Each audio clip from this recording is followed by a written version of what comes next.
اسلام میں طہارت کے بارے میں کیا تعلیمات ہیں؟ کیا ناپاکی کی حالت میں سونا جائز ہے؟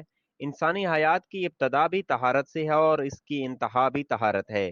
طہارت سے وابستگی کمال حیات ہے، طہارت سے لا تعلقی زوال حیات ہے۔ طہارت کی پابندی صحت ہے، طہارت سے بیزاری بیماری ہے۔ طہارت سے نشاط حیات ہے، طہارت سے غفلت ثقل و حیات ہے۔ یہی وجہ ہے کہ نگاہ نبوت میں طہارت وسیع المانی لفظ ہے۔ اسی لیے رسول اللہ صلی اللہ علیہ وآلہ وسلم نے طہارت کو نصف ایمان قرار دیا۔ جیسا کہ ارشاد فرمایا، صفائی یعنی پاکیزگی نصف ایمان ہے۔ باروایت صحیح مسلم، یاد رہے کہ ایمان کا تعلق انسان کے قول سے بھی ہے، ایمان کا ربط انسان کے فعل سے بھی ہے۔ انسان ایمان سے ہے اور ایمان انسان سے ہے۔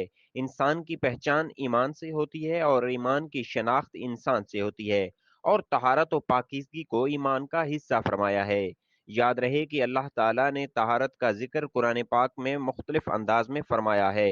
ایک جگہ ارشاد باری تعالیٰ ہے، ان اللہ لا یحب الطوافین و یحب المتطہرین، بے شک اللہ بہت توبہ کرنے والوں سے محبت فرماتا ہے اور خوب پاکیزگی اختیار کرنے والوں سے محبت فرماتا ہے۔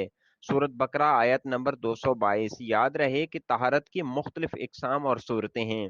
طہارت کی پہلی صورت ہے کہ طہارت جسم، مطلب یہ ہے کہ ہمارا سارا جسم دھلا رہے، خواہ وہ جزوی طور پر وضو کی صورت میں دھلے یا کلی طور پر غسل کی صورت میں دھلے۔ اس جسم اور اس کے اعضاء پر فاضل کا عمل جاری ہے تاکہ انسان کو طہارت کاملہ حاصل ہو اور وہ انسان مطہرین میں شمار ہو جائے۔ جسم اور اعضاء جسم کے دھلنے رہنے میں جہاں صحت کا قیام ہے، وہاں حکم الہی کے مطابق طہارت کا اہتمام بھی ہے۔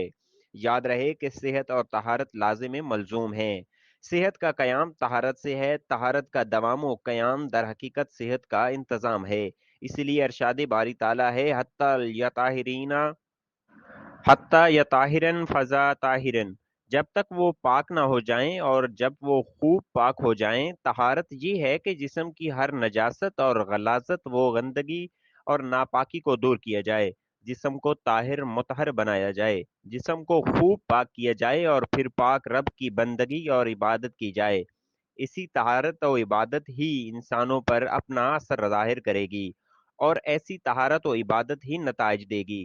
طہارت کی دوسری صورت ہے کہ طہارت لباس، جیسا کہ حکم ہے، وسا اپنے ظاہر و باطن کی لباس کو پاک رکھو، مطلب یہ کہ جسم کی پاکیزگی کے بعد اس جسم پر پہنایا جانے والا لباس پاک صاف ہو، اس میں کسی قسم کی نجاست نہ ہو، اس پر کسی نوعیت کی غلاظت نہ ہو اور نہ ہی اس کے اثرات ہوں۔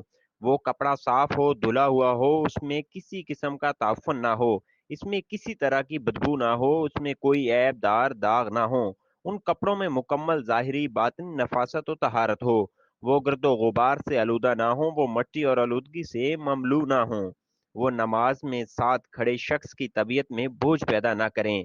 ناپاکی کی حالت میں سونے کے حوالے سے بہتر تو یہ ہے کہ جنابت کی حالت میں وہ نہ سوئے، غسل کر کے طہارت حاصل کر لے، لیکن اگر کسی وجہ سے اس حالت میں سونے کا ارادہ ہو تو کم از کم شرمگاہ کو دھو کر نماز کی طرح وضو کر کے سوئے۔